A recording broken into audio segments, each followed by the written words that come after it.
with technology. I have zero patience with technology. Absolutely none. Doesn't work, then I'm not happy because everything should work. Right? Mm. Yeah. Okay, redirecting to YouTube, so we should be live now. We are live. Okay. Let's get my little thing set up here. I can't. Okay. Okay. Oh, chat. Here we go. Yeah, but I give you credit for that though, because I mean, I could, I can't. It's amazing how you know technically challenged. A lot of people are, I think, but I'm honestly, I don't even try anymore.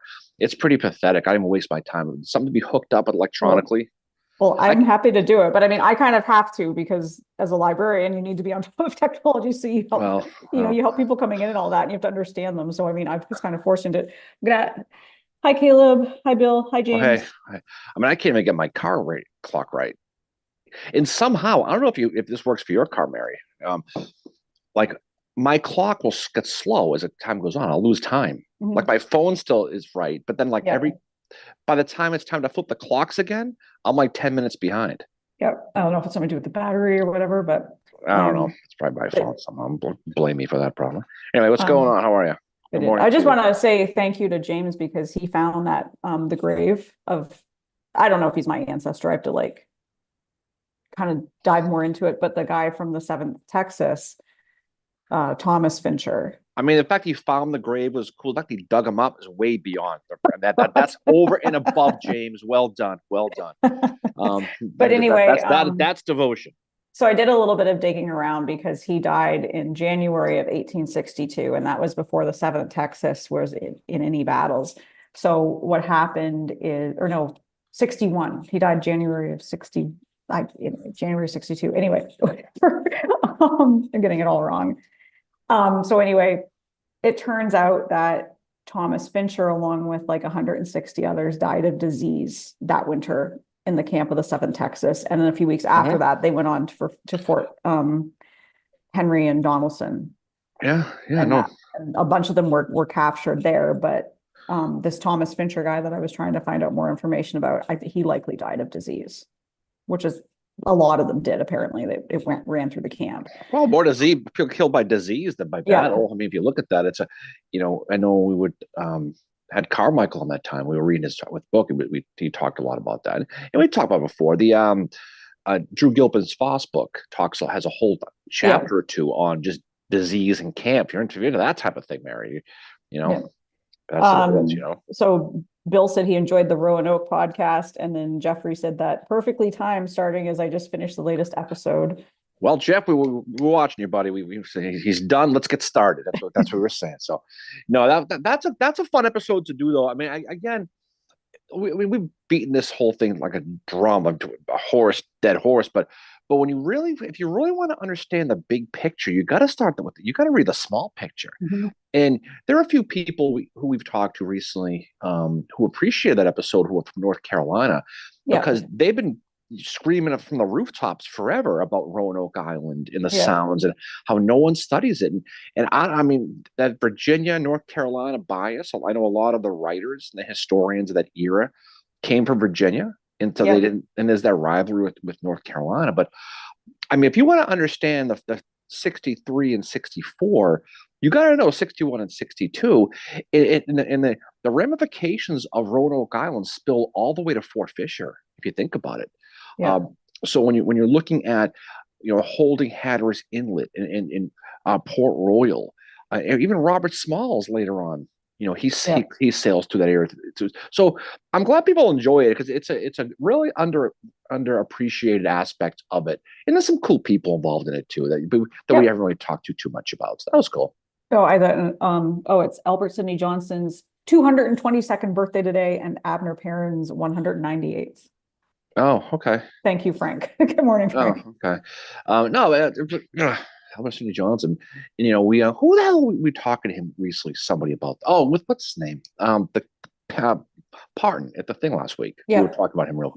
I knew his name came up recently. We were talking with somebody like that. But yeah, it is true though. I mean, it's true when you look at some of these um, to understand the big stuff. And and we don't do enough Navy. We No, just that's don't. it. I don't know James why. just getting some love for the Navy. Yeah, like and I know Leonard has kind of got at us to get at kind of the Navy aspect of Vicksburg too, which is really, really interesting. Because the Navy tried to take Vicksburg before Grant and didn't work out. And that's why it ended up being kind of this joint Army-Navy effort to even get Vicksburg. Well, you got 3,000 miles of coastline in the Confederacy you're blockading.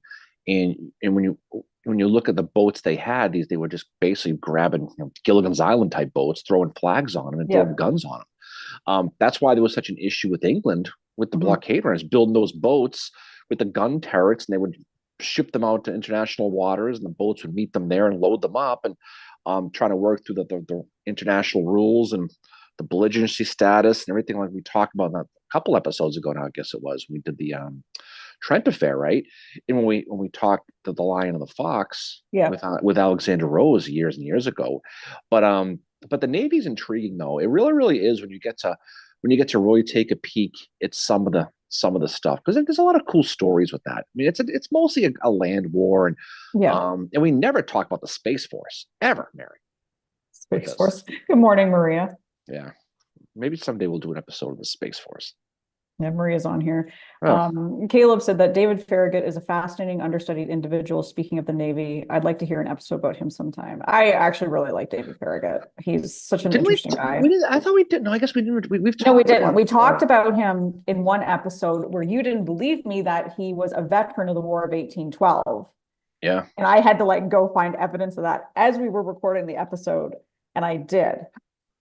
Because he was with his dad on his dad's boat. No, that was a good find. And he was involved in a battle in the War of 1812. He was like 12 years old or something like that. But still, cool little fact about David Farragut. I think he's a cool guy. I'd love to do an episode about him. No, we'll catch up on him down the road. I mean, he's somebody. We like talking about the Navy too, because they're fun. We talked a little because we did some of the Vicksburg, we did some with the blockade, we did Trent affair, we did this one. I kind of thought we didn't. I don't know. Who the hell knows? But we'll definitely try to get back with this. But I think getting back to Roanoke, it's really cool because I think a lot of people think Roanoke Island's in Virginia because of Roanoke, Virginia. It's a different Roanoke, Mary. Yeah. Like I was telling you, that's why there's no island, because it's a different. It's not Virginia. So it's not the Croatan. No, it is Croatan, but there's a Roanoke, Virginia too. Yeah. And some people get confused it too, I used to call it Roanoke. No one ever can. Of course you did. Of course you did. Bill just said, have you guys done an episode on Anaconda Plan? And I'm just typing back that we haven't, but we've mentioned it quite a few times. Yeah. And the thing that's good about this thing is that there's so many different, and people give us, what's good about it is people will shoot us ideas. It's funny because there was two that are kind of like that instant karma thing. Like we had the Trent affair we were going to do. And then a couple of days after we talked about it, it became a big deal here in Gettysburg. So because it was on the guide exam, and it was God. We'd planned to do Roanoke because we always try to do it around the time here. Roanoke took place in early February, so it's pretty close. We try to do it on the calendar so we can relate to it in time. But and then we had planned to do it. And then somebody came back and said, I don't know if you guys ever say Roanoke Island, you should do that one. It's like, okay, cool. So we already had a plan, but so hopefully whoever suggested that, hopefully they enjoy it, appreciates it, because that was that's the thing too. And the thing about it though is, we post social media stuff, and you mentioned there are certain names you post, guys like Burnside, guys like McClellan, guys like Bragg, where it bring I mean, it's so funny. The other day was Nathaniel Banks' birthday, right? And I share the same hometown with him. And of course, you get all the whole Commissary Banks, the people that Pavlovian response sometimes, they just focus on the bad versus the good. And Burnside's one of them. And you can rip on Burnside for, whatever you want, really. I mean, especially, really, in my opinion, the Crater is the only place he really screwed up. Really. You can't, Mud March can't control the weather. You can't control the pontoon boats at Fredericksburg. But he was good here, though. He was. And it's proof that everybody has, good moments in the Civil War, but they also have bad moments. And Burnside, unfortunately, Caleb said it's nice to see Burnside getting talked about besides Antietam and Fredericksburg. And I mean, Fredericksburg, you can blame him, but you can also Halleck and the administration they're slowing down the pontoons. Jeffrey said, also not many stories, including a soldier deciding to fight all Winnie the Pooh, just shirt, no pants. Yeah, that's the great thing about this is the stories. Okay. And, a guy named Tornado Hunter Nothing to do with the, Twister, Mary, Yeah. right? He's commanding the CSS Ceres at this battle. It's just one of those things. It's just certain things jump in your mind sometimes, and this is a guy who was kind of crazy, just one of those crazy sea captain people, right? Yeah. Um, and he's commanding the boat, and they're being attacked, and they get hit by a shell. And while they're basically fighting, he's on the deck commanding this boat. It was his boat, and he had no pants on. Totally Porky Pig in it, no pants on. Or Winnie the Pooh. I like the Winnie the Pooh. Winnie the Pooh, whatever your fascination is, right? But and he's fighting, and then he survives. The Ceres sinks and it blocks Fort Forest, and it screws up that part of the battle for the Confederacy of Roanoke. But he's telling a guy later on, to be honest, I don't know why I had no pants on. I thought I put them on, but I guess I didn't. Can you imagine? You go to work and you completely forget to wear your pants. God. I mean, but that's what's great about this is the stories like that. Yeah. It just is what it is, and he just so matter of fact about it. I thought I had them on. I guess I didn't. And it wasn't How like many times do people get captured and they don't have their pants on, right? Mosby captured, what's his face? Stoughton, right? Yeah, but that's the middle of the night. You're in bed though. Like if you're commanding the Ceres and it's 3 a.m. and you sleep and you're all together, right? Like Hancock probably did. Yeah, there you go. But and you wake up and you just run. Okay, I get that. I do. Like if you're sleeping in your underwear and your house fire alarm goes off and there's a fire and you run outside, you're not going to probably soft put your pants. I mean, I get all that. But the battle happened mid-morning. We're talking 8 o'clock, 9 o'clock in the morning here. He's been up for a while. And here's the question. I have to imagine they had breakfast. They talked. No one's going to tell him, dude, you got no pants on? Yeah, wear your pants. But that's a story with Hunter. He was kind of an eccentric, kind of insane. They probably said, well, all right, that's the way it is. That's how he rolls. The other thing I found interesting about looking at Roanoke is it made me realize, good morning, AQ. It made me realize how, like you look at something like the Army of Tennessee, its formation, Albert Sidney Johnston is leading it, and you have men being put, like, I think it was Breckinridge, what's his face, that was like the Secretary of War, and then he got run out of Washington because he was shipping all the armaments down to, what's his face? He was the one that Fort Donelson that was like, my people need me, I have to go. Floyd. He was one of the ones that was pretty high up in Army of Tennessee when they were building it. And it was these people who had high ranks, and they should have, and the people that had the lower ranks should have been at higher ranks, but they were all friends of Davis, so they got high ranks. Yeah. You see the same thing happening at Roanoke with how the Confederates are. But the same thing, and I mentioned this in the episode, the same thing happens on the Union side as well, that early in the war. You have people in positions that likely shouldn't be in those positions because of who they know. And it's kind of this not understanding what exactly was going on the part of both administrations, both Confederate and Union. But I think like that was interesting because I'd seen it in what I've read about Army of Tennessee. That's how it was there. And then you see it at Roanoke with the Confederates as well. And you're like, whoa, this is a pattern, this early in the war. No, you definitely do. And that, you obviously, we talked about that a little bit in the episode. That's really what cost him with this, because when you look, and we have a lot of fun with Daniel Harvey Hill and for different things, Lost Order 191 and Antietam and stuff like that. But the thing about it though is, Jefferson Davis is paying no attention to North Carolina, absolutely none. And Henry Wise, who was a former Virginia governor from 1856 to 1860, somewhere around there, he gets sent down there to go, okay, go see what's going on, and he's commanding it, and he says this place is a disaster. The guns are antiquated; they have no powder. The governor of North Carolina is yelling at Davis, saying, "You're taking all of our stuff and giving us nothing back." Yeah, if this is states' rights, we like to defend our state. We're giving you our men, our arms, our powder to Virginia, and you're keeping it all. We need some help. Give us our guys back anyway. And Davis is like, "No, I don't think so. I'll send let me send D.H. Hill down, and we'll figure this whole thing out." Hill goes down and says, "Yeah, these dudes are right. We got to get rolling here. Get these people down here." And of course, Davis still doesn't do it. Mhm. And my big long point of this whole thing with Hill is Hill does a good job here. But Yep. the problem is you end up with this situation where you got people reporting to the wrong people. Yeah. I mean, Henry Wise, he's reporting directly to guys like Benjamin Hugie, Mhm. who people think is senile, and I have no reason to think otherwise one way or the other. But you can see how it wasn't. It was almost like we talk a lot about like communication, right? Yeah. This is more just pure laziness. Like I don't Yeah. care but then I'm gonna worry about because Peninsula hadn't started yet.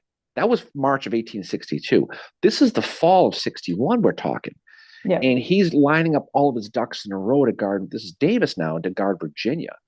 And people are screaming from the rooftops, we need help in Carolina.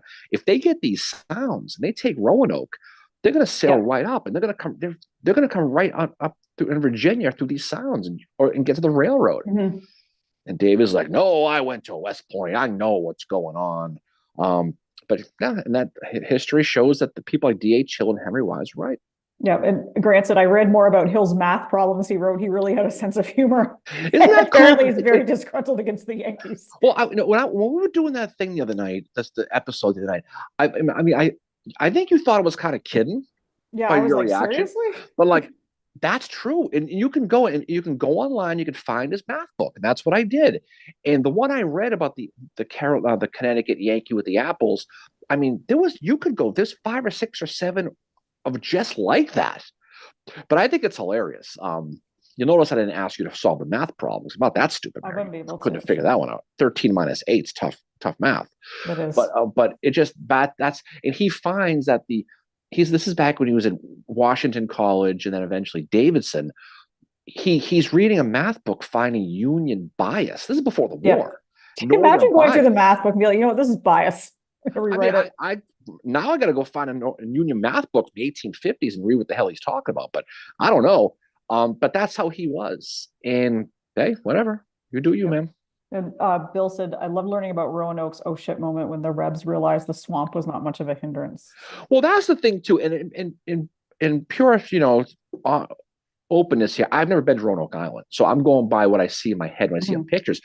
But when Henry Wise had set up this redoubt, right? Yeah. He felt that it was pretty. It was in the air. It wasn't anchored, but he felt those swamps were so impenetrable that you couldn't get through. I would think they'd have to be over your head level, like kind of like an Ebenezer Creek type thing. Yeah. But if this is up to your waist and it's just muck and crap and logs, Yeah. I mean, of course you can get through it. Yeah, and exactly. The fact that both Foster and Jesse Reno were able to use their brigades and hit at the same time. Yeah. While Park and the other guys hit the front. I mean, I don't know what the hell you're thinking. Because if you're on an island and you can't run, unless you can swim really, really far and really, really well, yeah, you better defend that flank. Now, he did a good job, though, speaking to Wise and speaking to D.H. Hill, of setting up the artillery. Mm-hmm. But what happened was the Union guns on the boats could outrange the fort guns. Yeah. So talking about Fort Bartow, Fort Blanchard, Fort Forest, and then Fort Forest, we mentioned before, because the Sarah sank, it sank right to the point where it covered the guns. You couldn't shoot over the boat. So that was perfect timing on old Tornado Hunter there. Yep. He could put his pants up there, Pants up there. Sorry. That's what's cool about it, yeah. Caleb said Burnside's decision to keep several gunboats under Army command was actually brilliant as well. Glad that was mentioned. And he paid for a lot of these boats himself. Yeah. I mean, and that's the thing too, is you're George McClellan and you're formulating in your mind the Peninsula Campaign at this point. And he realizes, because he wrote that Delafair report. And if you go and if you, like I said in the episode, he went with guys like Richard Mordecai and Delafair and to the Crimean War. And he learned, this is Mac now, a lot about joint Army Navy attacks and how to land your Navy carrying Army troops midway to block the enemy and set up a base and split them in two. And so when you're looking at the Battle of Roanoke and you're talking about the Carolina Sounds, that comes from the Crimean War because of McClellan. That's where he got the idea from. And he's thinking, I go down here and I do this, and then we have the Peninsula Campaign, now you can kind of set up kind of a pincer on Richmond, right? It never really happens for a million different reasons, but he does a strong job with that. But he tells Burnside, I can't give you any of my men. I can't spare a square, right? Yeah. You're going to have to go ahead and raise your own army with this. And so he has to go back to New England, primarily, and find troops that who aren't in the army but are dock workers. Yeah, people who would be accustomed to being in a boat. Lobster fish, people like that, boat people, and like the people you see at the bar in Maine, Mary, that day. Yes. Remember? Yep. People like that. The Castle, the Perfect Storm will be exact soldiers who they'll be getting. That guy who's in every movie that you can't think of his name. But he puts he raises 12,000 men, buys a bunch of boats, for this reason, and he pulls it all off. He has to deal with that storm that hits in January 13th. He loses 100 horses. He loses a couple of transports and some batteries, but he gets there. He gets down to meet up with Louis Goldsborough, the squadron commander of the Navy.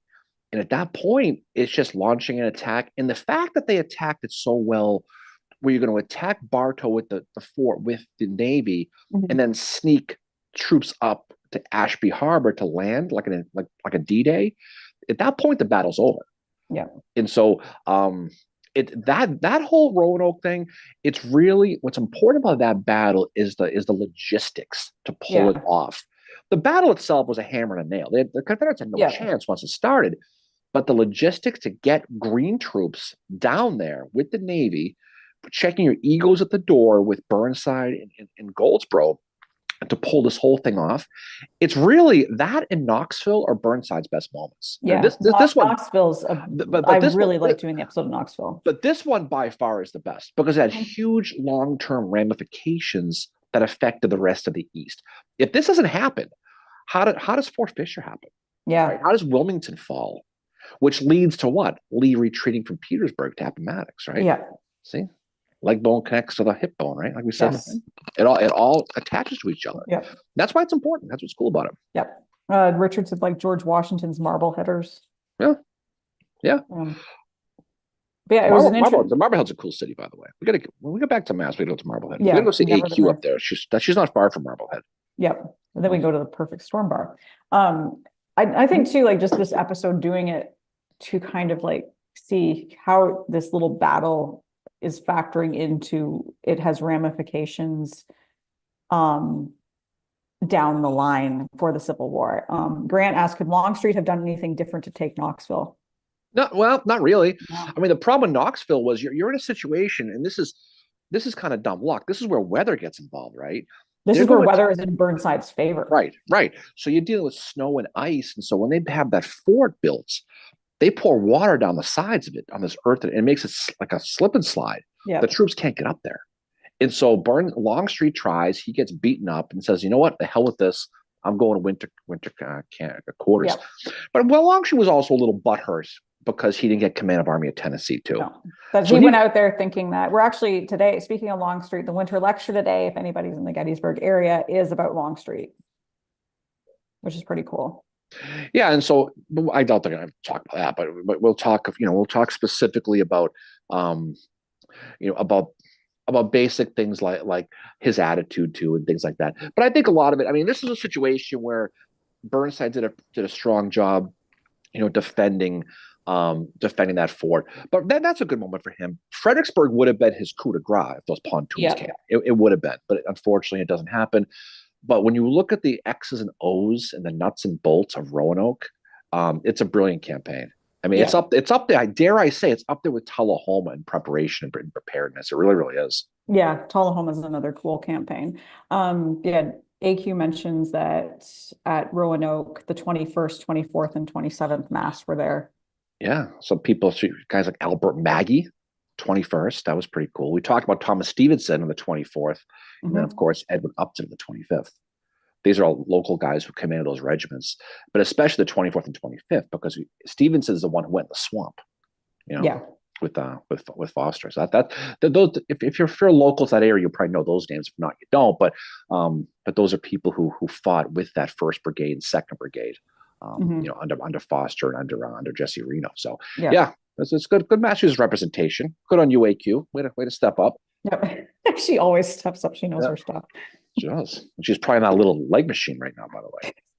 She's trying to fly somewhere. I don't know where she's going, but she's getting there. She's getting there. She gets a little higher every time I see it. Poor AQ.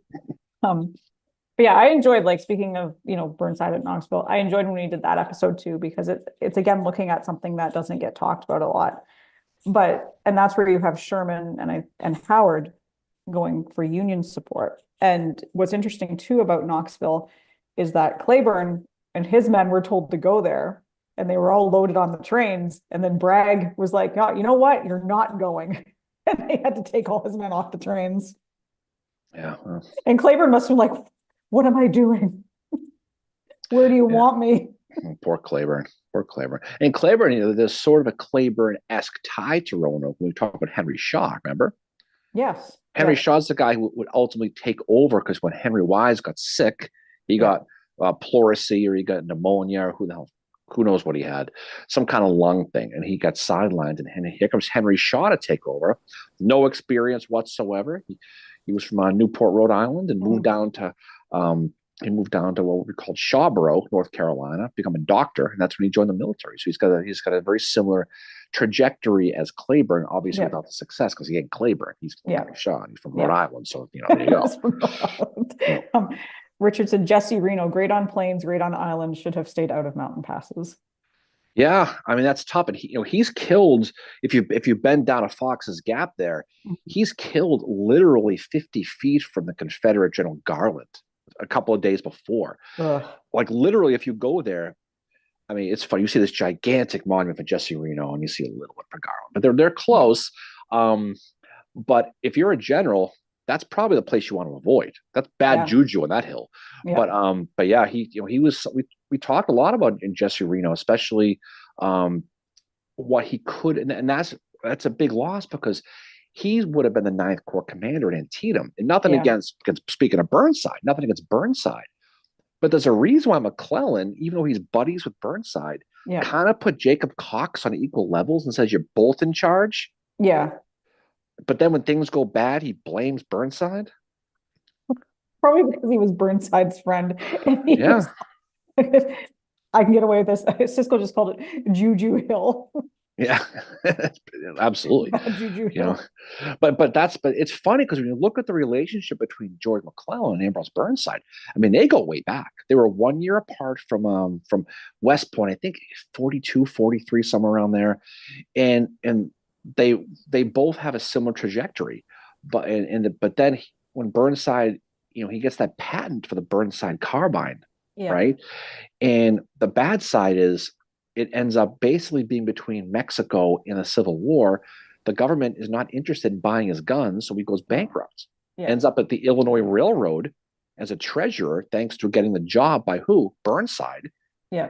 And that's the whole Mac and Burn thing. Do you mean McClellan? He got the job because of McClellan? McClellan, I meant. Yeah.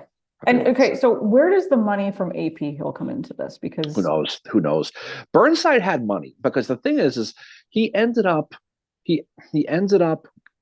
buying all those boats himself. So somehow he came down with some money. You know, they say to this day in Providence, Rhode Island, Mary, okay, there's money buried in barrels from the old mafia from back in the 20s. A little later, maybe that's where he got, right? No, who knows who we got the money from? It's on Branch Avenue, if you know Branch Avenue in Rhode Island.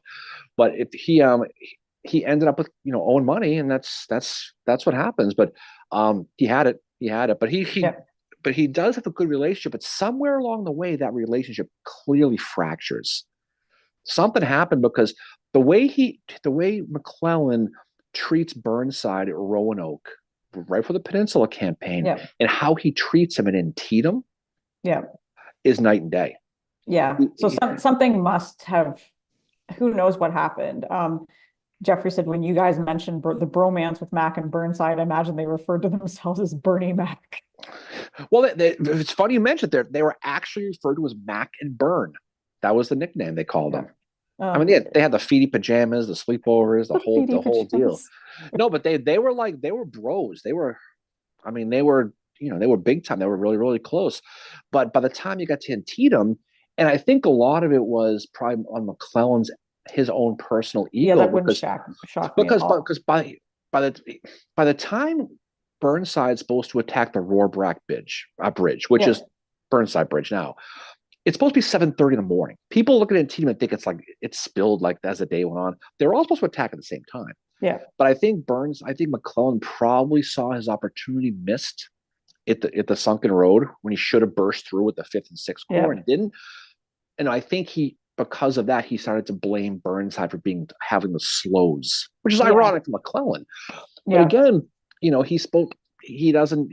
I don't think he realizes that it's tough to cross that.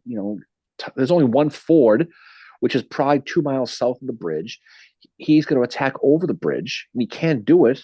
mhm, And I think he uses him as a scapegoat, yeah, unfortunately. But Burnside never should have got command of the army after that. I mean, he was ill prepared. I mean, it was Gerard Mayo taking over the Patriots. yeah. He was not Not that good. guy. No. But I think he could have been later on. Yeah. And to Burnside's credit, he turned it on a few times. Oh, yeah. You know, You did. yeah. Yep. Richard said across the street from the Reno marker is the furthest east Michigan State historic marker. Yeah. James says he's surprised Pinkerton didn't put the kibosh on Roanoke. Frank mentions that Reno and Garland's death places is also next to Daniel Wise as well, where 58 Confederates' bodies were thrown down. Yeah. Yeah. Um, That's in that area. That's where the well is down there. yeah. But there's a cool North Carolina monument. Speaking of North Carolina, that you can walk through the woods. We got to go to South Mountain, so we got to head. I know. Well, we're going to go to that area soon. Richard said McClellan blamed Burnside for releasing info against Porter during the second mass inquiry. Yeah, I mean, there's little things here that came with that, but I think it was all CYA politics at that point, Yeah. because you had a lot of area clowns in that army. Fitzjohn Porter's one, right? So unfortunately that's the way it was, but I mean Burnside's a good, he's a fellow New Englander, so I have to kind of give him a little bit of props here, and Yeah. but again, going back to Rona, and the Pinkerton point's a good one. But again, he wasn't going to trump McClellan because McClellan realized, because of the Delafield commission we talked about, Delafield commission, that was the place to land. They already had a portion of it down there anyway with Hatteras Inlet. Yeah. So you kind of had your foot in the door. Yeah. So Pinkerton was heading more in McClellan's pocket as far as infantry. They knew there wasn't a lot of Confederates there. That's probably why he didn't try to hit him with this 10 million people on the island. Yeah. Like Fantasy Island, pointing at the plains, Mary. Bill Etzkorn mentions that Burnside's father was a plantation owner in South Carolina, and he freed his slaves and relocated to Indiana. Mm-hmm. That's interesting. Yeah. And he's buried in a cool cemetery in Providence. Yeah. With Sullivan Ballou and yeah. Elijah Hunt Rhodes. People like that. So if you happen to be in Providence, you can go check it out. Yeah, that was cool seeing Burnside's grave. There's a lot of cool people buried in that area in New England. Like you got Warren, Governor K. Warren's there, Hazard Stevens, right? And Isaac Stevens are both buried in Newport. Isaac, yeah, they're buried there too. Mm-hmm. But yeah, Sullivan Blue, Burnside in one cemetery. There's lots of even in Boston, some of those cemeteries, there's that the one cemetery where they have kind of the monument to Gould Shaw, right? Yeah. That's in Mass. That's in Cambridge. Yeah, that's what I said. There's cool ones in Mass. But yeah, there's lots of cool Mount Auburn Cemetery in Cambridge is the Union's version of Hollywood Cemetery in Richmond. Yeah. And I know people are going to say, the National Cemetery in Arlington. I get all that, but Mount Auburn is a who's who of Civil War generals still. Yeah. Yeah. Isn't that where Sumner's buried? Sumner's buried there. That's where Edward Everett's buried there. Mm-hmm. Albion Howe's buried there. There's obviously there's a monument for Robert Gould Shaw. You can go right down the list. There's a whole bunch. Let's not forget the great Francis Barlow was buried in Boston. Yes, no, he's buried in Brookline. He's just outside, but Swan Point. That's Swan Point Cemetery. It was on the tip of my tongue. I was trying to remember what it was, but there's a lot of cool places to go if you're like a cemetery nerd like we are. I know a lot of people in this chat are, because I know a lot of the people on here. But again, it's you can see some of them, and a lot of them you can tell haven't been visited. Remember, we went to see Albion Howe's grave, 6th Corps guy. in Cambridge, and you can tell that we were the only ones who'd probably been there Yeah. forever. Same with Charles Schurz and Sleepy Hollow. Yeah, that's true. People don't appreciate the history, Yeah. But Barlow's got a nice grave, you know. Mhm. Yeah, that was cool going to see him that one day. I mean, my goal is to see all the 11th Corps guys, like the commanders. And obviously I've seen Howard, I've seen Barlow, I've seen Schurz. I just need to see von Steinwehr, right? Mhm. Schimmelpfennig's buried in Reading in the same cemetery that Dave McMurtry Greg is buried in. Yeah. And then Shizanovsky, I think he's in New York. Yeah, I think you're right on that one. There's in New York. There's a big Civil War cemetery in Brooklyn, New York, by the way.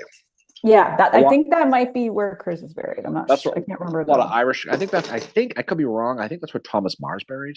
Yeah. In the Bronx, not Brooklyn. Yeah, but it's a cool place to go. You can visit, and obviously, here in Gettysburg, there's a bunch of cool ones too. Yeah. But again, it's more of the lower key ones. Most of the big name people aren't.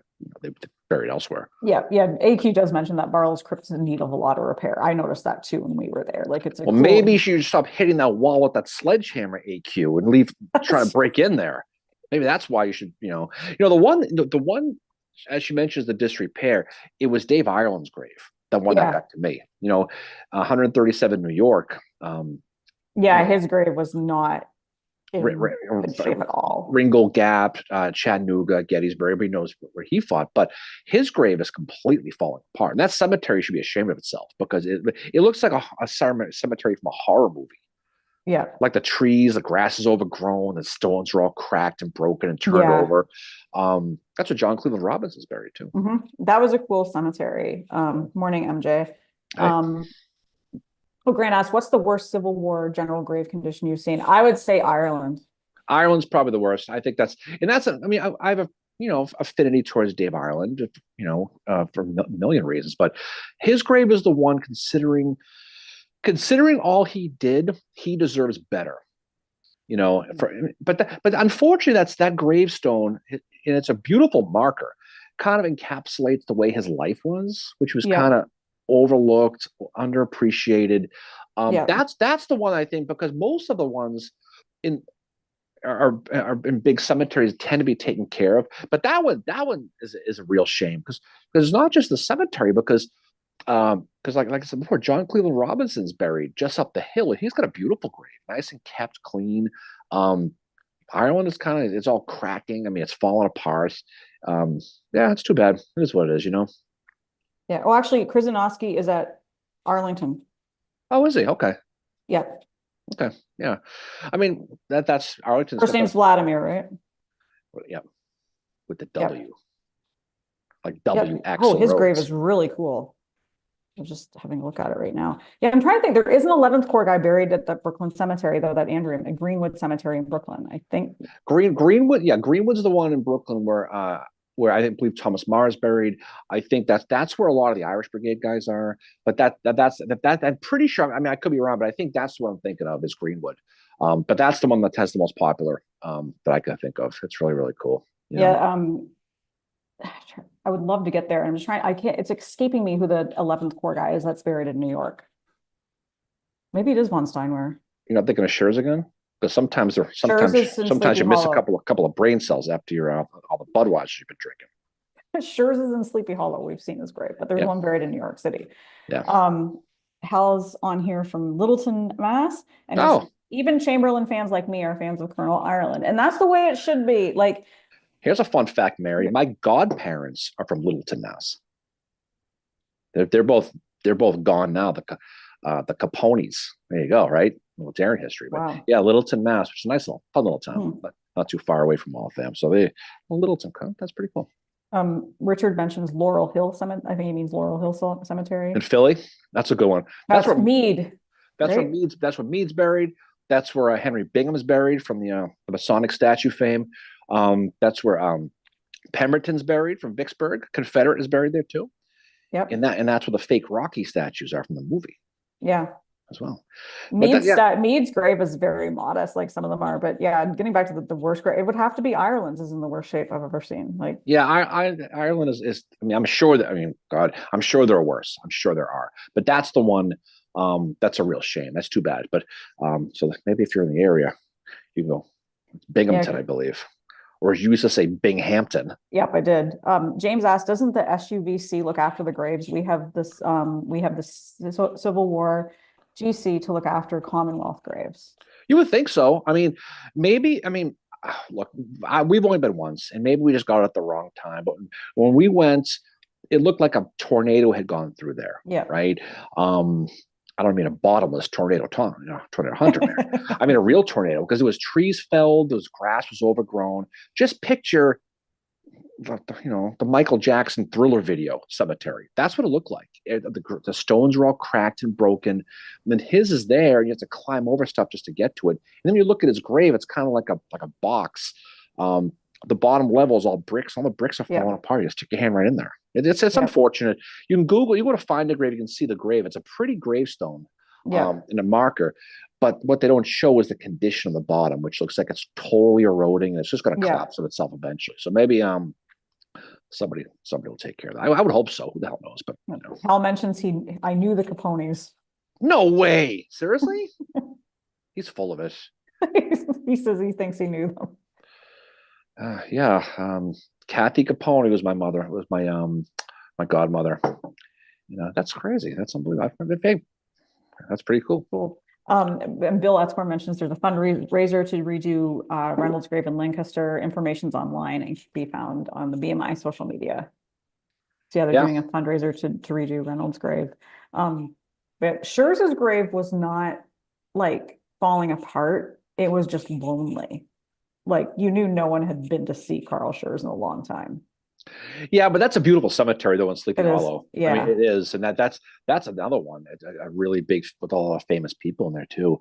But that's a good one. But no, it's neat to go and find these guys. Obviously, it's the closest you'll ever get physically.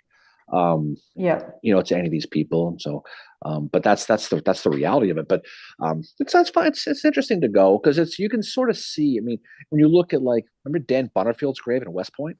Yeah. Looked like the Taj friggin' Mahal. I was like, wow, that guy didn't have an ego on him at all. The West Point after that said no more of this. There's that one guy that had an entire built it's like this crypt thing and it's gigantic, and I had never heard of him before. Yeah, but that's the truth though. Is you can go to some of these cemeteries. You get a good idea of how they are. Some of them are very nondescript. And when you mentioned George Mead's a good one, just as a soldier at rest. And it's kind of moss covered. His son's buried with him. His wife's next to him. Yeah. I think that's how Mead would have wanted it though. Mead was not, that's George Mead. Yeah. I think that, the other grave that was really, I don't want to say underwhelming, but very simple considering all he accomplished was Wilder's. Yeah, no, because you forget the fact that what he did for the Civil War, but he was also the mayor of the town of Chattanooga. Yeah, right? He moved back to Chattanooga because he loved the time he spent there during the Civil War. So he moved back there, became the mayor, and no mention of his service in the army or being mayor, just John T. Wilder, and I think his date of death, and that's it. Yeah, no, that's true. I mean, that's the most nondescript one I think overall. Yeah, and that's how it's. I mean, we're just kind of armchair, Monday morning psychologists. Maybe it kind of shows that maybe he just was felt he was a normal guy. Yeah. Charles Tilden, 16th Maine, up. He's buried up there in Castine. His grave is the same way. You wouldn't even know it. I don't think he even says anything about the military on his grave. It just says. And that shows it was just 4 years of his life, and he went back because now he should have a Medal of Honor next to him. And we have been trying, and so far, no. I got a feeling that's not going to happen anytime soon. But we're trying. Yeah, we are. Yeah, we got to. Speaking of the Medal of Honor, I was in Massachusetts yesterday, and my friend Don, who I was with yesterday, he is related to a gunnery artillerist from the 4th U.S. from Cushing. Really? So he wants to come down to Gettysburg, and he says my relative fought at Gettysburg at the angle at the artillery. Wow. And I said, he goes, yeah, under Cushing, and he's an older guy, so he so it's funny how small world it is in a lot of different cases. I forgot, he told me his name. It wasn't Cushing, it was some some guy probably with the big Q-tip, you know. But he told me his name, but I forgot about it. So when he comes, we're gonna have to take him over there. I think, you know. Caleb said the last grave I went to was in Nashville. He saw Cheatham's grave and it was pretty simple, not much to it. Yeah, I mean, there's some. I mean, look, I think the fact of the matter is a lot of these people in real time with their contemporaries didn't understand that 160 plus years later, we'd be sitting around on a computer talking about them. I think that they just felt like, look at me, a soldier at rest. He did his job. That was it. Done. Reynolds, kind of the same deal. And this is going back to the Confederates too. I think they didn't realize that they were making history in real time. Some of them did. Chamberlain, guys like Elijah Hunt Rhodes, you know, people like you can tell who really pushed their post-war career to talk about it. Guys, you know, who went to the reunions and really pushed a lot of the guys like Sickles, guys like Butterfield, right? So some of them did, some of them didn't. A lot of them, like, you know, we mentioned Charles Tilden. He went back. He never wrote a memoir. He put the war behind him, went back to his regular job, and lived out the rest of his days in obscurity. Yep. And as AQ mentions, Chamberlain's grave in Brunswick is very simple too. And that's what I thought when we saw it. He does have the Medal of Honor thing, right? The same thing that Howard's got as well. Howard's grave is another, Oliver Otis Howard. And the year he was born, the year he died. Frank did mention a little while ago that he looked up where Ransom's grave is, because we were talking about the last time we did the live. He can't go see it right now though, because it's closed because of the fires. Oh yeah, no. And I was surprised to find out he was buried in Los Angeles. I mean, I guess I shouldn't be, but you don't really think of, you know, you got some Civil War people on the West Coast, but most of them are obviously here. Los Angeles at the time was nothing. It was you know, there's plenty of availability oceanfront property you could buy in LA back in the 1860s, right? Yeah. But his grave, I've seen pictures of his grave because I think it's in the book. I think it's his book they put it when they published it. He's got a pretty obscure grave too. Yeah. Jeffrey mentions, I visited Bayard Wilkinson's grave in Buffalo, very beautiful, but needs some cleaning. You know who's got a nice, speaking of New York, that area, not quite Buffalo, I was thinking Batavia, is Emory Upton's grave. Remember we saw his grave? He's buried right near the Sewards. Yep.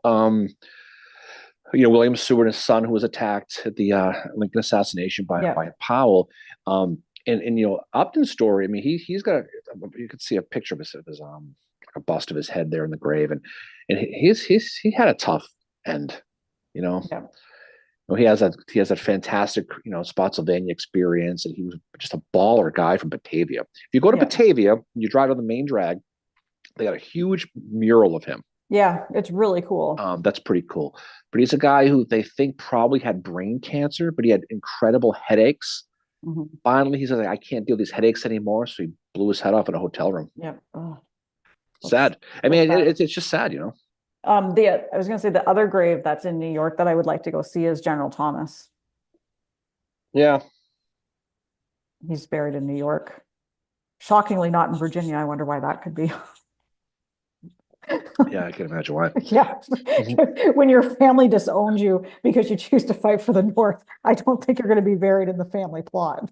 Yeah, that's true. Yeah, I don't think his family reunion must have been kind of awkward. That and the Can you imagine that with you know, Jeb Stuart, if he was alive, with his father-in-law, how those reunions would have been. There's still Jeb Stuart, the sixth living in Richmond or something. Yeah, that's cool. There's still a Robert E. Lee down the road too. You know, but the Jeb ones, if you go to his grave in Richmond, you can see like all of them. Like there are like people who, family members like Jeb Stuart, like the fourth or fifth, who died in like the 2000. I'm wrong in the years, but recently buried in that same plot. Yeah, with old Jeb. Grant just asked, have you been to Oliver's grave, meaning Howard's? Yes. Oh, we made the pilgrimage. We went to go see that. You should have seen her dressed in her black veil, and tears rolled down her face, unbidden. No. Oh, it was highly emotional. Emotions ran high. No, we went there. He's buried the same. He's buried literally from piss and distance from George Stannard, right around the corner.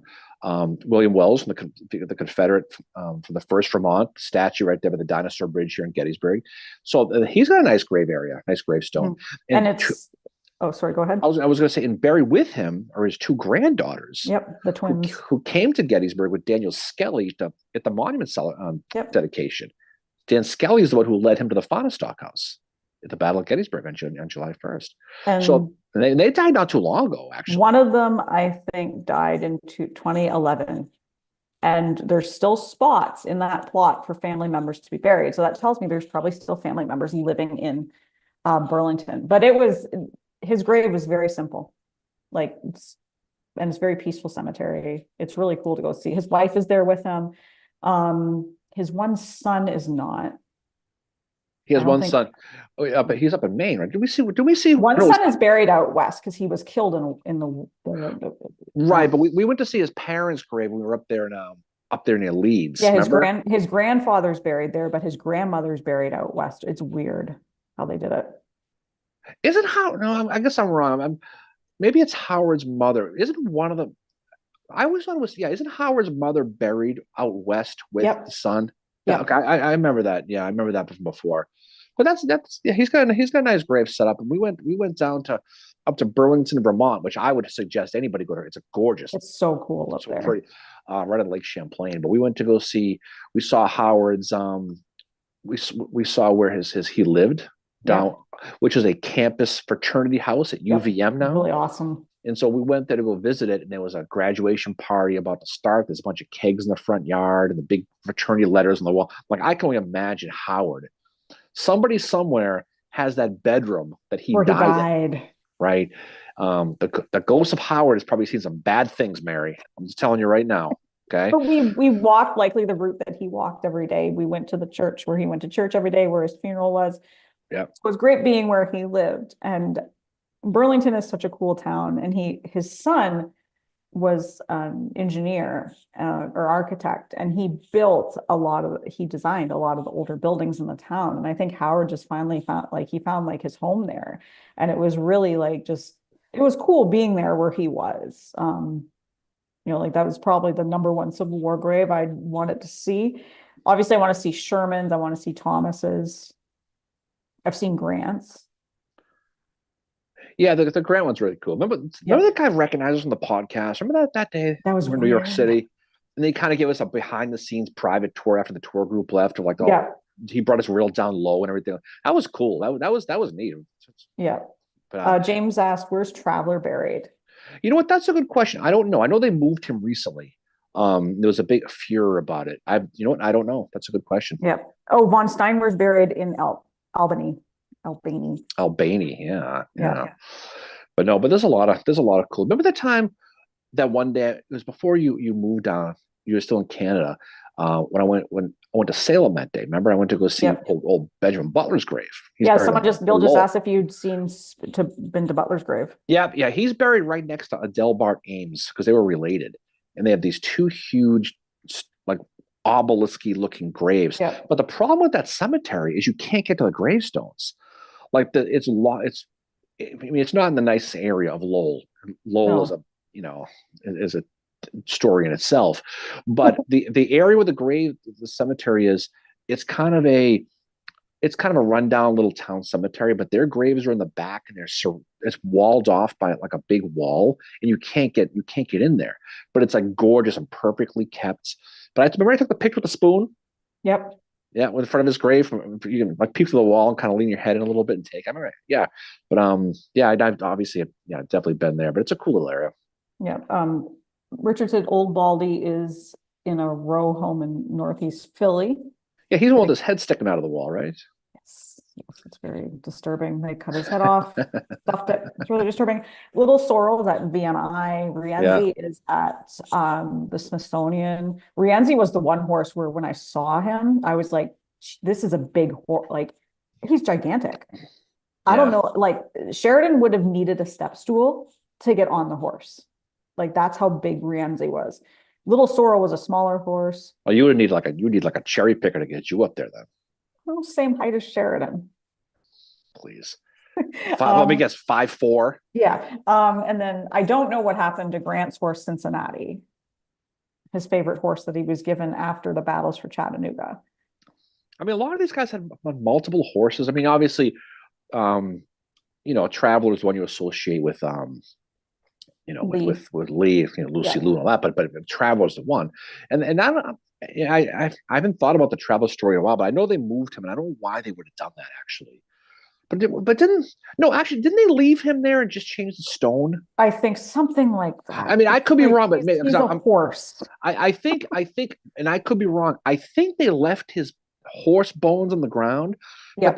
but they changed the plaque. I think the plaque originally said Robert E. Lee's horse, and it has Yeah. probably had some Lost Causes stuff on it, and now I think it just says travel. I mean, I could be wrong. But I think they may have just changed the stone and Yeah. left him. Because it's just the bones that are there. I don't know why they would have moved him No, anyway. I don't know. And like, I know Jackson's horse, I think the bones are buried on VMI, but like kind of the stuffed version is there too Yeah. as well, which is weird. Yeah, as I think about it now, I think they just moved, they changed the verbiage on his stone. I Yeah, think James just said the stone was moved. that's what it was. So they didn't move Traveler, so he's still in Lexington. So, Mhm.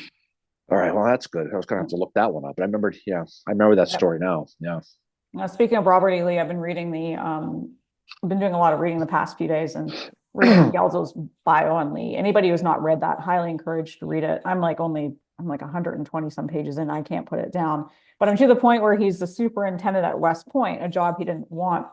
And his nephew Fitzhugh is there. And there's like two different incidents where he's like, this kid needs to be court-martialed. He's a shit disturber. And Jefferson Davis is like, nope, we're going to keep him here. So then I'm like, Fitzhugh, because I get the Lees all mixed up. I'm like, Fitzhugh, that Shadbake guy, he doesn't change. No. How he is in the Civil War, like with the Shadbake story, that's how he was at West Point. I mean, he's like Robert Gould Shaw of the Confederates. He's that Spalding Smales guy Yeah. that they just keep pushing along. Like And my uncle's a superintendent at West Point, I can get away with it all. kind of a spoiled brat. People don't realize about Robert Gould Shaw. The Spalding Smales from Caddyshack is Robert Gould Shaw. He is, and Fitzhugh Lee would have been that in the Confederacy. We just went by his name, but it's cool. Yeah, it was just interesting, like reading about how he like the first time was because he came back to campus drunk. And then Lee's kid got in trouble for bringing alcohol onto campus. And then he lost like 8 demerit points or something like that. And then once Lee became superintendent, he realized he had to like wisen up. But the nephew was a real like, and doesn't change. The war, he's still the same. Like, let's go on a Shadbake during a battle. Because it wasn't Pickett, right? I was reading about that again. It wasn't Pickett's idea to go on the Shadbake. No, it was Fitzhugh Lee. It was right, but Pickett was in charge. He was the guy in charge of the area, but he got talked into always up for a good time, that whole thing. But it's good, it's good to go to some of those areas. I forgot about going up to see Adelbert Ames and Spoons. I forgot I did that. That was a couple of years ago now. Adelbert Ames is another guy with a miserable looking face, by the way. I mentioned D.H. Hill. Oh yeah, someone looked him up and said he was ornery looking. I mean, he's the original. He was in charge of the 20th Maine before he got bumped up, to brigade under. Oh yeah, he looks like a real miserable person, under one Francis Channing Barlow Mary in Gettysburg. But he was related to Butler, and Mm-hmm. Yeah. Ames is the one that didn't like Howard, right? Ames hated Howard, hated him. Like the movie Lincoln, Mary. He hated Howard. He hated God for making Howard. Yeah. That's the reality with that. I mean, everybody has different opinions, different people. Abner Small hated Howard too. Mm-hmm. Yeah, I was not a fan. Which, I mean, you can't like everybody, right? James Pickett brought the hairspray. Yeah, but I mean, there's different reasons for different. A lot of you go back and trace the points of different things. Of contention. And it's like people are people. I mean, Abner Small hated Howard because Howard got the job he wanted. Yep. Right. And that was a big part of it. But to Abner Small, not to rip on him, he was given the opportunity to raise a regiment, and he couldn't do it. He couldn't do it because he didn't realize that you couldn't recruit 13-year-old kids. And the parents of 13-year-old kids did not like that one bit. He was threatened to be shot if he tried to come back to their house again. And then, so they basically said, well, let's let Howard try it. And Howard's able to raise a regiment. The rest is history. But if you read Small's diary, he takes every chance to rip on Howard. Every single chance. Yeah, I've read parts of it. Oh, whatever. Like, whatever. It's fine. Like, I should have you should read that book just to watch you throw the book. You get angry. I wouldn't though. Whatever. I'm just teasing. I know. It's interesting it's like, like I've said to people, like, the Robert E. Lee bio by Gelzo is great. Read it. But also then read Southall Freeman, which I plan on reading after. to get the kind of a different version of Robert E. Lee. I mean, yeah, well, that's the whole thing. I mean, you can read different versions of everybody. I will say Gelso's got a good balance view of Lee, He right? does, yes. Because you could read a lot of different bios by Lee and get different spins on them. The Mhm. one I read, The Man Who Will Not Be Washington, um, that's a great book because it kind of parallels the George Washington Robert E. Lee trajectory in the South and then Yeah, it went off the deep end. But and I don't think he's to Lee to his defense, I don't think he ever looked at himself as I'm going to be George Washington in the South. I don't think he ever thought yeah, that once. no, But there are definitely parallels, especially the relations yeah, they had with his wife and with Martha Washington. yeah. No, it's interesting. It's hard to keep track of all the Lees as well. Like I mean, it's confusing in the Civil War when you have like S.D. Lee, who is a cousin, you have Fitzhugh, who's the nephew, and then you have Rooney, who is the son, and then I think there's another son fighting as well. Um, and then like, the relationship he had with his father, not good. Obviously, he didn't really know his father. No, no. His light horse ran away when he had money issues, and then when he came back, he died. Like, You know what's so funny about that? Lee Lighthorse's body was brought back to the United States, yeah, and when Robert E. Lee now was doing his what proved to be his farewell tour, yeah. right? When he went down and Pickett didn't want Pickett to see didn't want anything to Pickett do with him. because Mosby brought him in there and said, but he went to visit his father's grave, along that trip, and so yeah, so he obviously kept him in his thoughts Yeah, afterwards. He wasn't a cold hearted guy like Mary no, was. no. You know, Every time you say Mosby, I picture the cat. So I'm like imagining Mosby leading Pickett into I don't know. I'm sure he would. like, We'll hold Mosby, but that's the thing is a lot of these people. And what's neat about this is when you study these people literally as people and forget the war aspects of it all, you get a really good insight into their personalities. yeah. And you kind of see the stuff that is why it's happening behind the scenes. That a Well, and lot you, of and you it can is like, you can see why, especially Southerners, how they were blackballed in Southern society. Speaking yeah, specifically to Mosby, speaking yes, speaking to Longstreet, right? yeah, Longstreet, even today.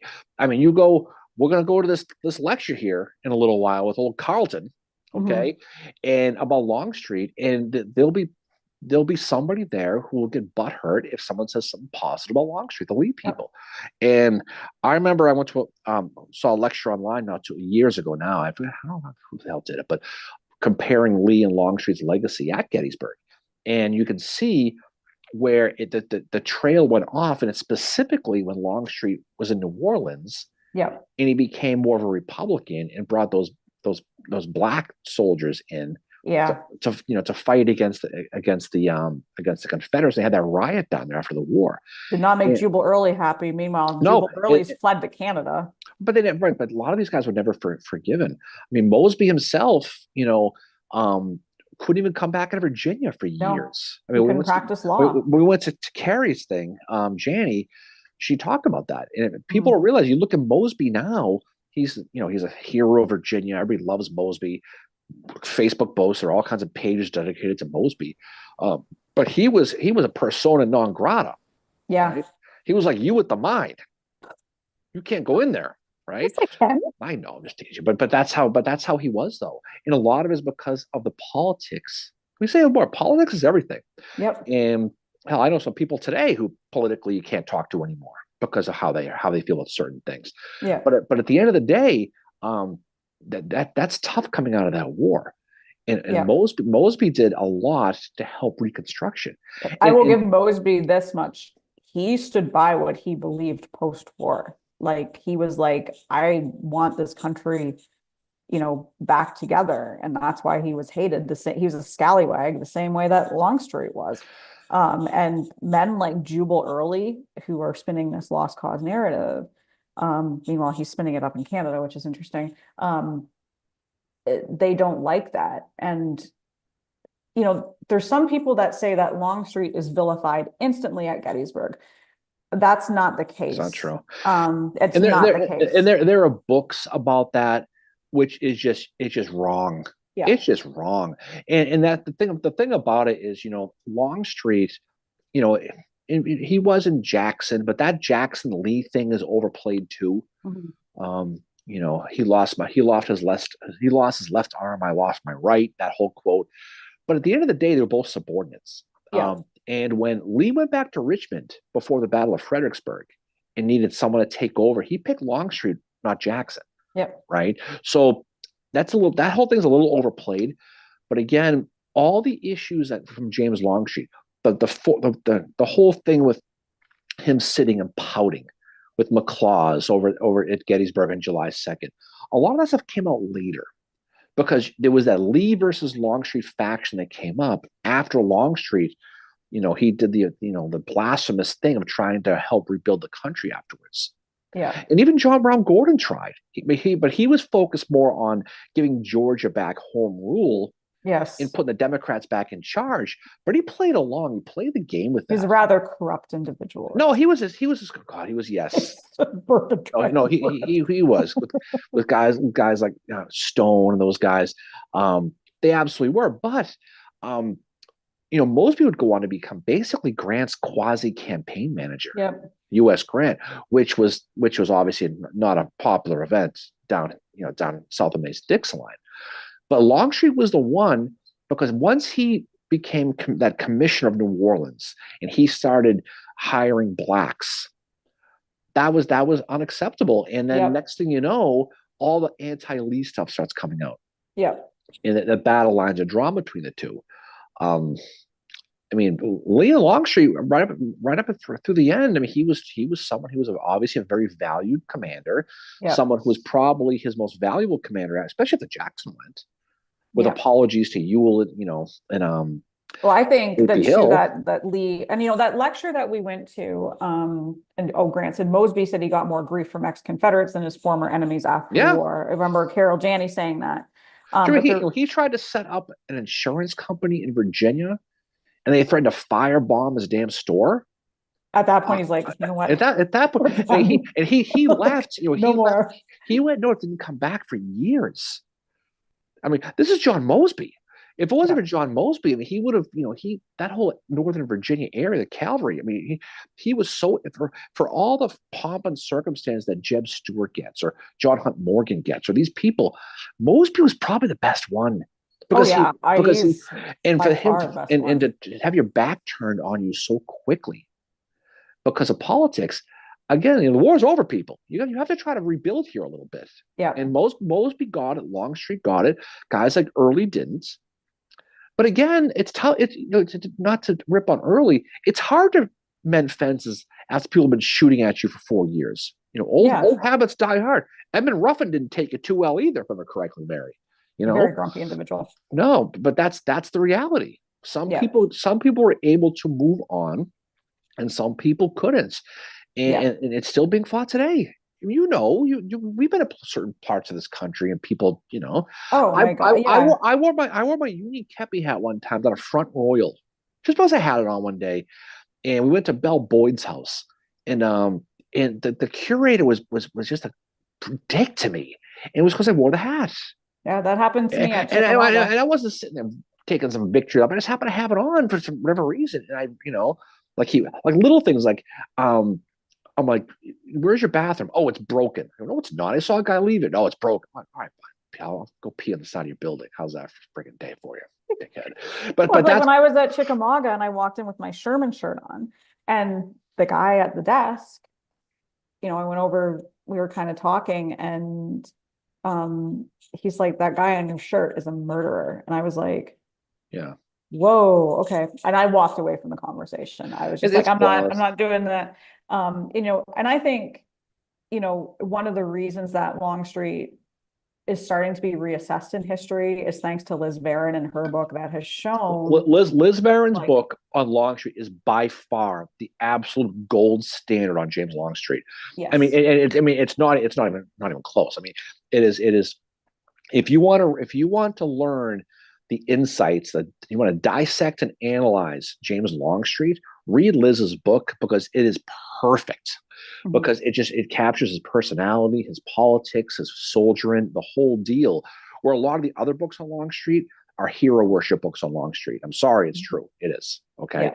But but that one's a great one because it shows the good, the bad, the ugly with Longstreet, and it brings a lot of the anti-Longstreet sentiment now into focus, because she captures it. And if you read Yeah. John Mosby's diary, the memoirs, it captures a lot of it too, especially on Longstreet too, because he gets it. He understood Yeah, down the road how it he was one was. of the ones that they were both being basically vilified for what they were doing, but it was not happening at the Battle of Gettysburg for Longstreet. It was happening when he was like, he switches sides, becomes a scallywag. And, I think that's, to me, that is becoming just as interesting studying that history, but also like I'm enjoying studying this lead up to the Civil War in Gelso's book. And, Gelso's touching on things like, the Wilmot Proviso, the Kansas, Nebraska, like that. And it's reiterating how they were starting to turn 20 some years before the Civil War was even fought. You could see it, Yeah. and that's really important when you're studying the Civil War to see the lead up of it, but also to go after that and see how these people are treated post Civil War. But I think to read, like, you have to get beyond, like a lot of the Longstreet stuff, for example, tends to be focused on Gettysburg. I've read, Yeah. right? Yeah. Where you have to look at the big picture, like you have to be able to understand his experience in Tennessee and Georgia, right? Oh, The, you can't right, just because study Longstreet at right, Gettysburg. You have to study it you all. have to look at the whole thing, but you have to read his post-war, and that's where Varen kills it. Is the whole thing, because she sets up his war experience and then talks about how it affected his post-war experience. Yeah. Versus most of the other ones just talk about, McLaws and Lee and all this stuff about extending the line and all, and that's there's nothing wrong with it. It's just that there's too much Gettysburg focused Mhm. when it comes to Longstreet. And if you just want to focus on Longstreet, I mean Gettysburg, I get it. I know there are people that's what they do, but to understand his big picture, you got to study all of it, especially the post-war. Yeah. Because the dude went out on a limb. He really, really did. Yeah. And that's something that doesn't really get studied as much, no question. I enjoy seeing or learning more about Longstreet at because I think at Chickamauga, it's really interesting that he's going out there. And I don't think what doesn't get looked at enough with that is the fact that he gets out there and he gets it in his head, oh, things are a mess. I can take over this army and then I can be the big boy out here. I think that's where he Well, was I mean, at. truth be told, I mean, he probably was more capable of commanding that army than Bragg was, Yes. right? Yeah. But again, Bragg is the incumbent. He's holding the big chair. It wasn't like they were taking community auditions from back in the day, Mary. Yeah. American Idol, do the best in front of the stage, and Simon will tell you who Yeah. the general's going to be, right? It doesn't work that way. He went west with the thoughts clearly he was going to take command. And when it didn't happen, and he did a great job at Chickamauga, it was mostly Hood, give credit for Hood here. Yeah. But he didn't do well at Knoxville, like we said earlier. No. And he came back to the east, and that was the end of it. But there's a lot more into Longstreet, even before Gettysburg. Yeah. Coastal areas of Virginia, for example, that whole thing. And so you can look at all of it and kind of get a good 360-degree view of someone like that. Yeah. Because I think people tend to focus a little too much, and I think it's because of the movie. They tend to focus on, we're going to fight a defensive battle. We shouldn't be doing this. We should be fighting offensively. We should be going around to the right. And then there's the counter march, and why did McLaws get to still lead the counter march? Why didn't he just, he was obviously didn't want to win. He threw the battles. My favorite idiocy comment, that whole thing. Yeah. But there's more to it. It's easy to sit back 100 plus years later and look and try to figure out in real time, what the hell's going on with this stuff, right? Yeah. And it's not Longstreet's fault that Lee agreed to wait for Evander Law to come from Guilford over here. Kevin Bacon. Yeah. I mean, he says, I like my Alabamans. He's my second in command in that division under Hood. Can we wait for him? And Lee's like, okay. So it's not late because the big man allowed him to do it. Yeah. But you look at the post-war analysis now with a lot of folks, Longstreet was late to start, Yeah. right? It's amazing how it like these guys ebb and flow depending on who's writing about them, how they're interpreting it. Um, yeah, I'm going to sound like a broken record here, but for years, Howard was not, and I still see it. He had a bad day at Gettysburg. It's like, no, he didn't. All wrote us, Howard? Yeah. Oh, Don't do oh, shit. that. But like, oh, someone said maybe it's the statue, Longstreet statue. I like the statue at Gettysburg. You know, It is a here's it's awesome. here's the thing too about that whole stupidity is, that statue was built for a very specific reason, the way it was. Yeah. And the sculptor Gary Castile, he did not have carte blanche to make that statue, right? They didn't, Longstreet himself and his relatives did not want him on a pedestal. They want him on they just, right? It was going to be there, or it was going to be up where the Soldiers and Sailors Monument is, up by Warfield Ridge. Yeah. Ends up being in the Pitzer Woods where it is, but they rip him for putting him in a uniform. The park made service because he wore a farmer's uniform. He didn't even have a silver. They made him wear that on the statue, and they put it the way it was. And then they rip him on the horse. If you look at the horse, he's supposed to be basically, the horse is kind of turning on the fly like an action pony. He's not a small little horse. But there's so much in that, and poor Gary gets ripped on for that. And whenever someone on social media goes at him for that, and they do, there's a great YouTube video where Castile explains why he put that statue the way he did, and why the Park Service demanded certain things be done on it. And people read, they go, "Oh, I didn't realize that. I didn't know." And that's the unfortunate thing about that. But I think it's a great statue. I think it captures him well. It should have put him in that farmer's uniform-ish, that outfit he should have had. But they don't want it. They want the people in the military uniforms, which he never wore, with the whole, the whole braids and the whole deal. But it's not his fault. So leave Gary alone. Leave Gary alone. Yep. No, and he's a nice guy too to talk to. Yeah. And they're talking in the chat, they're having a really cool conversation about generals that they think should be revisited. MJ said brag. AQ had a comment about Barlow he gets shit on for Gettysburg and his treatment of German soldiers, but he was much more than Gettysburg, and his feeling towards German soldiers was not unique to him. Exactly. And I had the same thing with Howard, is getting people out of that Gettysburg bubble. Jeffrey mentioned that he'd like to see Warren revisited. I would too. I think it's really unfair what happened to Warren. And the fact he dies so angry. He's like, I don't want to be buried in my soldiers. Well, I mean, that's the politics though. And that goes back to Sheridan and stuff like that. Yeah. But again, Warren, he took his ball, went home, and he pouted for the rest of his life. But again, Warren was a rising star in the Union Army at Gettysburg as an engineer. I mean, he was brilliant at what he did. But he might have out punted his coverage a little bit when he became a general, and that's just the reality. Nothing wrong with that, but I think he also thought very highly of himself versus everybody else, and he did. And when it became time to a measuring contest as the war was coming to an end, Sheridan clearly saw him as a threat, and he did whatever he could to get rid of him, which is what he did, and obviously war never went over. Yep. Bill Pike said he'd like to learn more about Doubleday. Yeah, the Doubleday is an interesting fellow too, because when he's somebody, and I think the worst thing about Doubleday is that association with baseball with him, because it just, look, he didn't invent. Everyone knows he didn't invent it, but he's attributed to it. That's fine, but that's what people think of. If you go to his grave nowadays in Arlington, there's always a baseball there. I'm going to go over and bring a football and leave it there and see what he says.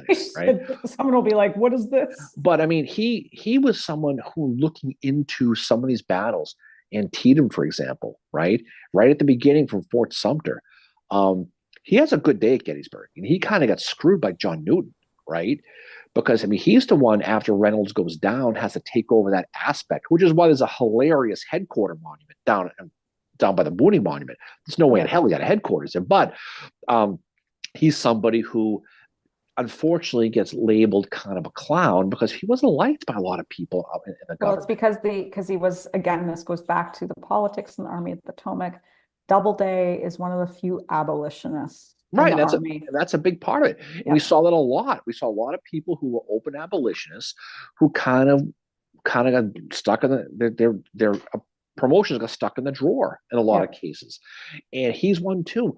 But if you want to study, if you want to read Harry Fonz's First Day of Gettysburg, okay, Oh, such a good book. You right, have to read right, that. read that book if you want to really appreciate the efforts he put in at Gettysburg, for Yeah. example, because that railroad cut with the 6 Wisconsin, Rufus Dawes, that whole deal, that was him. That was Doubleday setting up a lot of that after Reynolds went down. Where easily we see so many battles where the general goes down and everyone freaks out and runs away, Yeah. right?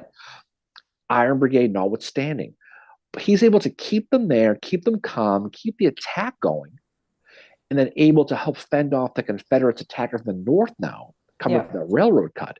And he managed it beautifully. But you know what happens? He gets back after the first day. John Newton gets put in, and he gets Yeah. bumped. He doesn't like that too much, Mary. I wouldn't You know? either, because you No, know but why he's likely getting bumped, because again, like I think it's likely because the politics behind it all. I mean, for the first day at Gettysburg, and Fonz does this really well. And no, like, nothing against Trudeau and Sears, their books are excellent about Gettysburg, but they are like a one volume study of the whole battle. But Fonz's first day is just focusing in on that first day. And I found him very fair to everybody in Harry there. Fonz. Yeah. Harry Fonz. The unfortunate thing about Harry Fonz, He died too young. He's buried here at Evergreen too. As a matter of fact, speaking of him, and gravestones again. But he wrote. He never got a chance to write the third day. He wrote the No. first, the second. He wrote a book on Culp's Hill, which is fantastic. But if you read the efforts that Doubleday did, it's unfortunately he gets overshadowed again by the baseball thing. That's what Yeah. overshadows him. And I get it. I get it. It's a fun little urban myth, but it kind of dismisses it kind of dismisses what he did as a general, because Yeah. I mean, he was pretty good. He was, and I think his best days was here. He had a good day in Tatum overall, but Yep. he had a real good day here. Probably his Mhm. best day here, in my opinion. Yeah. I mean, living here now, you realize like how Gettysburg centric people get when they're studying this battle, that they No, are no, you not kidding me? here. You forget that like there's stuff going on both sides, on like either year, post Gettysburg, pre Gettysburg. Oh, There's stuff going there's on. definitely a Getty's groupie mentality. Oh, yeah. There's no doubt, but that's okay. People like to study Gettysburg and I mean, focus on people like just to that. study. I mean, I'm living here as a Western theater person that, and I go out, like we go for walks, and I'm fascinated. I love the 11th Corps monuments where it says that they're transferred to the Army of the Cumberland. They were on the March to the Sea. That to me is my favorite. Is I love seeing that, knowing that these guys were, July 1st, 1863, here they are fighting at Gettysburg, July 1st, 1864. Some of them, they're on the Atlanta campaign. They're dealing with different terrain. And then, a year ago right now, some of those guys are on the Carolinas campaign, Right. which is that to me, that is that's really interesting. And I really love studying those guys. Well, we said before, for the Gettysburg people, you want to learn more about Gettysburg, study the other battles before and after, Yeah. because especially looking at a lot of the other battles that Lee fought. I mean, because Lee had that one game plan, that same record, the greatest hits rolled over and over again. That echelon attack. We saw it obviously Gaines Mill. Saw the Gettysburg was just a Chambersburg extent. I mean, Chancellorsville. Chancellorsville extension is all that was. But that's how you learn this stuff. It makes a lot of sense trying to figure why in the world would he try to attack along that flank? Well, that's what he did. Lee was a big hit him in the flank guy, roll him up like a blanket.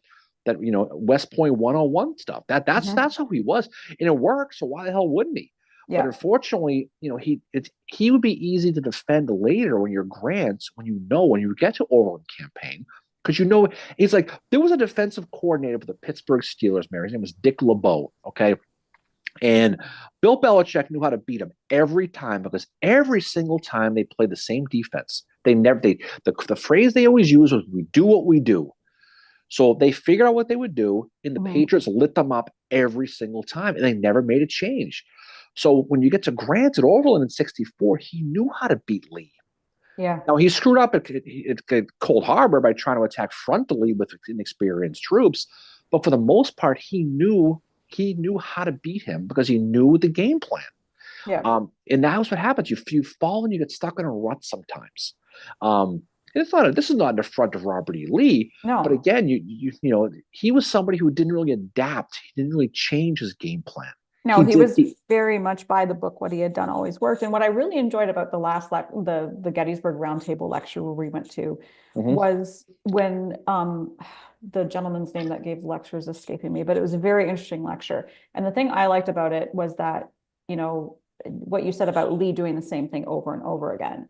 When he did that, when he had Longstreet and Jackson with him, it worked because it's Longstreet and Jackson.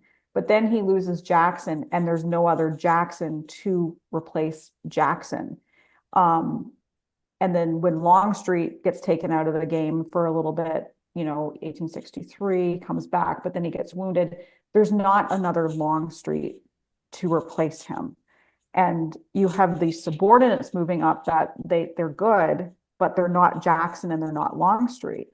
And him talking about that has made me kind of, and this is why it's so important to study, and it's okay to change your opinion. I'm not a huge Stonewall Jackson person, but I find myself coming back, kind of changing my opinion about him a little bit, that maybe, he was good. His best moment at Chancellorsville against the 11th Corps, and nobody ever talks about it being Jackson's best moment. It's always, oh, the 11th Corps got routed. And I kind of wish the narrative could change a little bit about that. Well, But that's what I'm saying is, like, Lee kept doing what Lee does, but he doesn't have the people who are executing it are different, and that changes. And I think, like, he was able to execute that when he had Jackson and Longstreet, and it becomes different when you lose Jackson. It becomes different when you lose Longstreet. And when the guy that gave the lecture said that I was like, whoa, I'd never thought of it that way before. That you can't just because you bring someone up does not mean they're going to act the same way that Jackson and Longstreet did. You know what I'm like? well, you have to know who you're fighting, and that's the Yeah. whole thing. And again, that's the deal. The best generals, the best managers, the best anything, the best coaches know how to change and adapt based on your existing environment, right? Yeah. And we saw this war change from Napoleonic fighting to basically, trench warfare and fighting in the woods as the war went on. And the best generals, guys like Adapted. Claiborne, reacted to it, and they understood the way to fight and how to do it. And nothing against Lee, but he focused on what was successful, and that's just the way it is. I mean, nothing wrong with it. But Grant and Sherman, to a most part, but not Sherman, a little overrated with the battle. But Grant knew how to best attack and how to best change with the environment. And you saw when he went from Wilderness to Spotsylvania to James River to North Anna, all the way down to Petersburg, you could see how that style changed. Yeah. Now, he made the mistake at Cold Harbor, right? But he Mhm. reacted to it. Instead of attacking Petersburg straight on, he sieges it. So he looks at the best way to attack. And then Mhm. once you got to Amelia in Farmville and during the chase out, he knew exactly how to deal with them. Yeah. So he changed on the fly. And that's what the brilliance of U.S. Grant is. And he doesn't get enough Oh, credit for that. He I, really I doesn't. completely agree. He is like the best general to come out of the Civil War. A very important question for you here from Jeffrey. Oh, What's your favorite cigar? my favorite cigar? Oh, God, that's like asking who your favorite child is. Um, my absolute favorite cigar, it would be the Hancock cigar at Gettysburg. That's the best one. Yeah. But if I'm stepping outside of the town, there's a cigar. Monte Cristo makes one called the Nicaragua Espresso, and that came out. I think it was one of the top awarded ones. It was a 1935 throwback tobacco cigar. Monte Cristo Nicaragua Espresso. That's a classic, but you can't go wrong with Gettysburg. Absolutely, you can't go wrong with that. Good question. Best question of the day, Mary. Yeah, no, I mean, I would agree. I like actually my favorite one, they don't do it a lot at Gettysburg, is the Admiral Farragut cigar. It's the cherry one. It's so good. Yeah, and I know they're trying to limit flavored cigars now going forward, but you can't. I'll tell you right now. I'll say this all day. the best cigars you can get are at Getty's Gear. And look, Carrie's a great friend of ours and all that stuff. But even before we got to know him, before this podcast, believe it or not, there was a life with me before a podcast. Yeah. I have a friend, my friend from Michigan, who I'd go to visit, and he would go to the University of Michigan football games, and I'd always give him a box of cigars to thank you for. I stayed at his house. And he's somebody who buys the Cubans, and he goes all over the planet, and he travels everywhere, and he buys cigars. I sent him a box of Getty's Gear cigars, and he, who was like the top shelf cigar dude, says the best cigars he's ever had in his life. So that's high praise from him. But I would agree. I would absolutely agree. No, all the cigars from Getty's Gear are great. Their Sickles one was one of my favorites too, but they don't make that one anymore, unfortunately. And rumor has it, Mary, they're going to make a Civil War Breakfast Club cigar at Getty's Gear soon. That's the word. So I'm going to keep an eye on that. So that'll be my new favorite once we get going with that. We'll definitely get going with that. But we should get ready. Speaking of get going, Mary, we should get ready to jump off here. Yeah. Time always flies when we do this. Really, I know. No, it's really a great does. time. It's a good time. Jeffrey said, my father's brand cigars are always good, and my go-to is the Black Betty from Deadwood Tobacco. Deadwood's a very underrated tobacco company. Yeah, there was somebody from Maryland who mailed me a bunch of those one time. Yes, and I didn't get to enjoy them because I was still like wrapped in Canada. Yeah, that was not open. That was good stuff right there. You can't go wrong. But that's how it is. So there's a lot of good cigars though. I mean, you can a good cigar. You cannot beat a good cigar. You sit with the fire pit going, a little bit of bourbon, and a perfect glass with a cigar. That's heaven right there. You cannot go wrong with that. So anyway, as we wind down here, so if you haven't checked out the Roanoke episode, check it out. It was a lot of fun through that one. And that was a fun one to do, I thought. Well, Jeffrey said he'll bring some cigars sometime, I think. Excellent. We can talk about the Red Sox, Jeffrey. We can talk about the upcoming season. And but no, that's good. The Roanoke was a good episode.